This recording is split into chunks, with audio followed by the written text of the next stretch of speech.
우리 삶을 움직이는 뉴스, 중심 잡힌 시선으로 전하겠습니다. 황보선의 출발 새아침. 네, 황보선의 출발 새아침 4부 시작합니다. 성추행 피해 당한 뒤에 극단적인 선택을 한 이모 중사 사건. 이게 단순히 가해자 한두 명의 그 어떤 범죄 차원을 넘어서 이게 군 전체 병영 문화라든지 조직적인 사건 은폐 그리고 군 사법 시스템의 문제점 여러 가지 것들이 한꺼번에 드러난 그런 하나의 그 사건이 아니고 사태로 볼 수도 있겠습니다. 자, 이 법적으로 좀 분석해 보겠습니다. 구자령 변호사 함께하겠습니다. 안녕하십니까? 예, 안녕하세요. 구자령 변호사입니다. 예. 자, 먼저 그 성추행 가해자 그리고 이 은폐하려고 했던 상관 2명도 구속됐네요. 네, 맞습니다. 예. 강제추행 가해한 피의자는 이제 먼저 구속이 됐고 예. 지난주에는 이 성범죄 사실을 알았는데도 가해자를 오히려 두둔하고 사건 은폐하려고 했던 상관 2명 직무유기 등 혐의 적용돼서 구속영장 발부됐습니다. 이렇게 이제 가해자들이 구속됐지만 성추행 범죄가 발생한 지 석 달 만입니다. 석 달 만에. 예, 그리고 사건 발생 후 3개월간 사건 뭉개지는 동안에 이제 피해자가 스스로 목숨을 끊는 동안에는 조사가 거의 이루어진 적이 없거든요. 예. 근데 목숨을 끊고 언론 보도 나오니까 갑자기 뭐 이틀 만에 피의자 구속하고 상관에 대해 이렇게 그럼 속도 낼 수 있었으면 그러네. 그 전에는 도대체 뭐 했냐라는 얘기가 당연히 나올 수밖에 없고 그 동안에 사건 뭉개지는 동안에 피해자가 겪었을 고통이나 절망감은 우리가 지금 상상을 할 수 없을 정도의 그런 거니까 참 너무 안타깝습니다. 만시지탄입니다 정말. 그 죽음을 처음에 단순 변사로 또 보고하게 됐고요. 예, 맞습니다. 자, 혐의점들 어떤 것들입니까? 그 먼저 1차 이제 가해자 성추행 범죄 저지른 가해자는 그 강제추행 치상 혐의가 적용되어 있습니다. 이제 강제추행을 했고 그 이후에 이제 그거에 의해 가지고 정신적으로 매우 고통을 받아서 진단서에 의하면 이제 급성 스트레스성 불안장애 및 불면증 이게 이제 진단으로 나왔거든요. 그 이제 범죄 피해를 당하고서 그거에 이어져 가지고 정신적인 이제 고통이나 이런 것들을 받았을 경우에도 생리적 기능 훼손이라고 평가해서 상해로 평가가 됩니다. 그래서 이제 강제추행 치상 이제 이 혐의가 적용되어서 이제 구속까지 됐고요. 그리고 이제 2차 가해를 한 혐의로 구속된 상관 2명이 받고 있는 혐의는 강제추행 및 직무유기입니다. 2명 다 이제 사건을 은폐하려고 그러고 가해자를 두둔하고 피해자에게 압박을 주고 이제 이러면서 직무유기를 했다. 그리고 그 구속된 2명 중에 1명은 피해자인 이중사를 과거에 성추행했던 혐의도 있다. 제2의 강제추행도 맞습니다. 혐의도 나온 거지요? 예, 맞습니다. 자, 근데 2차 가해요. 2차 가해도 그냥 뭐 일반적인 수준도 아니고 충격적일 정도라면서요. 맞습니다. 이게 뭐 진행을 뭉갰다 이 정도 수준이 아닙니다. 이건 너무 조직적이고도 너무 좀 죄질이 굉장히 불량하다 이렇게 할 수 있을 정도인데 이 부분이 또 굉장히 안타깝습니다. 이 부분이 결합됐으니까 또 안타까운 선택을 하게 만든 거기도 하고 그 피해자가 강제추행 사건 발생했을 때 즉시 이의 제기하고 군대 내에서 취할 수 있는 조치를 모두 다 취했거든요. 그러니까 할 수 있는 걸 다 했죠. 그렇죠. 그러니까 피해자는 아무런 잘못이 없고 할 수 있는 적법한 조치를 모두 취했는데 아무런 보호를 못 받은 겁니다. 그러니까 이거는 군대 내부에서 이 사람을 완전히 피해자로서 보호가 아니라 오히려 이상한 사람 취급을 하고 사건을 은폐하고 이러면서 이제 사실상 군대가 조직이 이 사람을 인격 살인을 했다 이렇게 해도 과언이 아닌 정도의 수준으로 2차 가해를 했는데 내용을 보면은 범행이 이루어진 장소가 차량 뒷좌석이었거든요. 운전하는 사람이 따로 있었어요. 근데 그 범행 현장이 블랙박스에 다 찍혔습니다. 그리고 나중에 확보가 돼서 증거로 제출될 정도였거든요.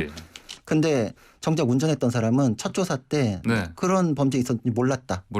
이렇게 허위 진술을 했어요. 그러니까 1차적으로 여기서도 굉장한 충격을 받으셨겠죠. 배신감 느끼고. 그리고 그 이중사가 이제 범죄 현장을 급히 피해가지고 여군 숙소 갔는데 가해자가 쫓아왔어요.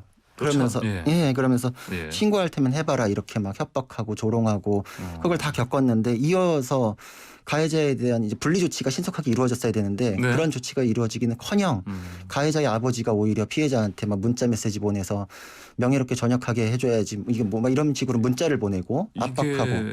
그래요? 오히려 가해자의 아버지가 그러니까 가해자가 명예롭게 전역해 해달라. 그러면서 이거를 마치 피해자의 행동에 의해서 가해자가 처우가 잘못되는 것인 양 압박을 넣으니까 피해자가 더 괴로우셨겠죠. 피해자가 가해를 유발한 것처럼. 그리고 또 이런 신상이나 핸드폰 번호나 이런 거가 분리 조치는커녕 가해자의 가족들에게까지 전달되니까 받는 입장에서는 더 고통스럽잖아요.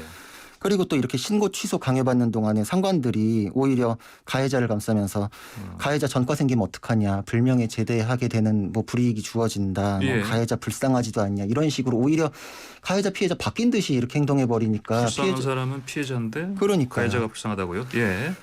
그러니까 이거는 이런 압박을 받으면서 이건 또 피해자한테 살면서 충분히 생길 수 있는 일이다 이렇게 뭐 아무 일 아닌 것처럼 치부까지 해버리니까 예. 이거 뭐 절망감이나 모욕감이나 이런 거를 예. 뭐 받을 수밖에 없었고 상대방들이 줬다고 봐야죠 이런 예. 것들은. 그러니까 그것 때문에 이 사태까지 오게 됐다라고 해도 과언이 아니고 그래서 예. 지금 이 과정에서 자기들이 이제 뭉갤 수 있다고 생각을 했나 봐요. 그러니까 정식 보고 절차로 제대로 올렸으면 사실 첫 보고 예. 올라가면은 그대로 올라갔어야 되잖아요. 예.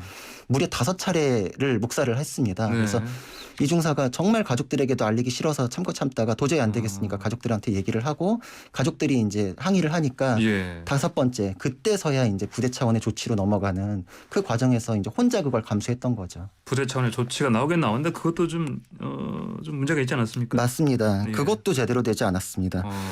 이 중사가 성고충 상담관하고 상담을 받았는데 그때 예. 자살 징후를 알리는 문자 메시지를 보냈다고 합니다. 그래요? 근데 예. 상담관이 나중에 자살 징후 없음, 상태 호전됨 이렇게 의견 달아가지고 상담을 종료를 해버렸거든요. 예. 그러니까 이것도 충실한 조력이나 상담을 받았는지 좀 의문스러운 거고 예.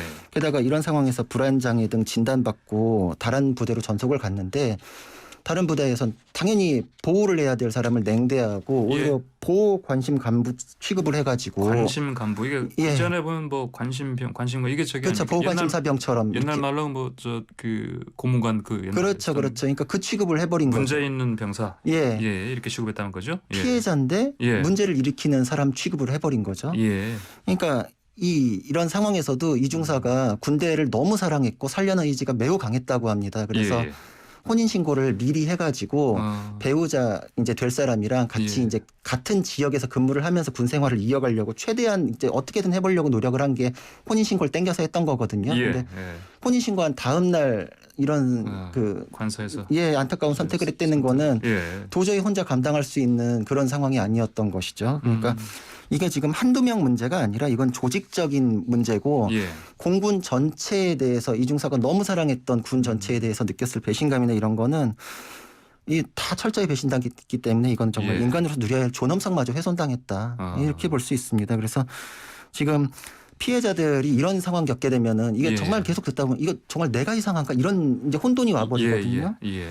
그러니까 이게 법적으로 뭐 자살에 대해서 그 사람들 살인에 대한 살인죄다 이렇게는 못하겠지만 네. 살인에 대한 법적인 그런 부분은 양형에서라도 책임은 반드시 물어야 되는 그런 정도의 사안이라고 볼 수 예. 있습니다. 양형 가중 사유로 당연히 고려돼야죠. 고려될 것이다. 네. 자 이제 이 구속된 이 상관들 영장실질심사에서 근데 혐의를 전면 부인했다고 하던데. 네, 맞습니다. 예. 그게 뭐 당연히 구속을 피할 수 없었고 이 예, 사건은 사실 혐의 부인한다고 될 수 있는 사건이 아닌 게 예. 증거가 너무 많습니다. 블랙박스 영상. 그렇죠. 지금 블랙박스 영상부터 시작해가지고 예. 관련자 진술 그리고 또 이중사 스스로가 핸드폰에 예. 회유 문자 메시지, 톡 메시지, 전화 이걸 다 녹취를 해놔서 예. 뭐 수십 수백 건이 있다고 합니다. 그러니까 그래요. 증거가 차고 넘치는 상황에서 이거를 부인하는 거는 예. 오히려 양형 가중 사유이고 이거는 그 영장 실질심사 단계에서는 증거 인멸이나 도주 예. 우려로 평가될 수밖에 없는 것이거든요. 예. 그러니까 이거는 그런 태도 자체가 어. 그 영장 발부를 오히려 재촉했다. 더 재촉했다. 그렇게 볼 수 있습니다. 예. 자 그리고 근데 또 이 피해자가 스스로 이제 극단적인 선택을 하면서 그 스마트폰으로 촬영을 했단 말씀입니다. 네. 이것도 오죽했으면 이렇게 했을까? 예. 이런 생각이 드는데. 맞습니다. 이게 예. 정말 뭐 매우 드문 사례인데 또 아예 없진 않은데 저도 사실 예, 이런 사건 경험이 있고 경험하신 적이 있어요. 예. 의뢰인들 같은 경우에 그런 생각을 하는 경우가 있어요. 이게 내가 예. 억울한데 상황에 몰리고 이제 스트레스 받고 힘들고 이제 이런 상황에서 자살을 했을 경우에 예. 오히려 그거에 의해서 진실이 밝혀지거나 내 억울한 사정이 드러나는 게 아니라 오히려 나는 이미 가버린 이후에 딴 말 나올까봐 예. 이러저러해서 죽었다 뭐 오히려 덮어씌우거나 우발적으로 그냥 욱하는 마음에 그냥 예. 홧김에 이렇게 그러니까 그런 얘기도 듣기 싫은 거죠. 왜곡되는 예. 것도 싫으니까 나는 이런 사건에 대해서 이러이러한데 이러이러한 게 억울해서 죽었다라는 거를 알리고 싶은 거죠. 너무 예. 억울하니까 자신의 죽음마저 이용당하고 왜곡당하는 게 이건 받아들일 수 없는 거죠. 그러니까 이분이 보통 자살할 때 주저흔이라 그러잖아요. 예. 사람은 본능적으로 주저할 수밖에 없고 자기 생명에 대해서. 예. 근데도 너무 담담한 마음으로 찍어가면서 이거 내 이 진심이나 이 진실이 왜곡되고 은폐되는 거는 막아주세요라면서 한 거는 네. 이분이 얼마나 진짜 단 한 줌의 희망도 남아있지 않은 상태에서 네네. 정말 진실 하나만은 밝히고자 하는 마음이 있었던 거기 때문에 그걸 예. 밝혀주는 건 또 우리 모두의 몫이다 이렇게 볼 수 있습니다. 그러니까 좀 문제가 국선 변호인 직무유기도 문제가 되고 또 근데 또 근본적으로 이 조직 자체 있지 않습니까? 군사법 시스템. 네. 이것도 법적으로 이게 좀 고쳐야 된다 이런 목소리가 많이 들리던데 어떻습니까? 맞습니다. 일단 우리가 생각하는 예, 예. 이 삼권 분립 시스템이 군대 내부에서는 좀 다릅니다. 일단 1, 2심은 군사법정에서 재판을 하거든요. 예. 군사법정에서 무슨 재판하는지 우리 사실 잘 모르잖아요. 예, 모르죠. 예. 근데 그 안에서 군판사, 군검사가 있는데 이분들은 사법기관이나 검찰청에 있는 분들이 아니에요. 예. 군인들입니다. 그래서 예. 그 육해공군 소속이고 더 넓게는 국방부 소속이기 때문에 그냥 예. 한 몸이라고 볼 수 있어요. 예. 근데 그 군대는 특히나 계급 사회이기 때문에 계급에 의한 지휘 체계가 쭉 있는데 예. 그 체계 안에 종속이 되어 가지고 분립 삼권 분립 시스템 없이 그 안에서 이루어지기 때문에 예. 판단에 의해서 영향을 받을 수 있고 그때 이전에 그래서 그거에 의해서 덮였던 사건이나 예. 그럴 수 있다는 생각들이 네. 가능한 시스템, 개연성이 높은 시스템이 이런 네. 일도 벌어지게끔 한 게 아닌가. 그 지휘 체계에서 일단 독립시키는 게 일단 그렇죠. 필요해 보이네요. 네, 맞습니다. 그리고 군대에서 근데 또 선방망이 처벌이지 않습니까? 네. 이런 기본적인 이 구조적인 문제도 문제지만은 그런 것도 좀 봐야 되겠습니다 보니까. 맞습니다. 이게 사실 또 법적으로도 그런 예. 이제 의심을 예. 살 수 있는 부분이 있습니다. 지금 예. 과거에는 관할관 확인 조치권이라는 게 있어가지고 예. 그냥 군판사들이 이렇게 판결을 내리잖아요. 예. 그럼 확인관 그게 보통 사단장급인데 예. 그냥 아무 이유 없이 형량을 깎아줄 수가 있었어요. 아 그냥 깎아줘 버려요. 예, 그냥 깎아줍니다. 법률가도 아닌데 네. 이미 양형관계나 이런 거 반영돼서 판결을 했는데 또 반영해가지고 또 깎아줘요. 아무 네. 이유가 없어요. 근데 이게 이제 문제다라고 해서 2016년에 범위가 줄기는 했는데 아직 예. 남아 있습니다. 여전히 남아 있습니다. 이거는 예. 군대 지휘 체계 안에 사법 체계가 종속되어 있는 걸 보여주는 극명한 사례죠. 이것도 그러니까 결국은 예. 선방망이 처벌이 될 수밖에 없다. 이런 인식들을 불러일으키고 이게 지금 이런 식으로 됐던 것들이 예. 이 법적으로 근거되는 조항도 끌어쓸 수 있는 것도 있고 이게 예. 지금 보통 어떤 범죄 벌어지면은 그 암수 범죄 30건 이상이다라고 얘기하는데 예. 이거 이 사건이 이렇게 골마 터져가지고 이런 비극적인 사태까지 나왔으면 이전에 이런 사람들이 얼마나 많은 비슷한 그렇죠. 사례가 있었을까? 가능하다라는 생각들이 있을 만한 사건들이 있었을 것이다라는 합리적 추론이 가능하겠죠. 알겠습니다. 자, 오늘 말씀 여기서 여기까지 듣겠습니다. 고맙습니다. 고맙습니다. 네, 지금까지 구자영 변호사였습니다.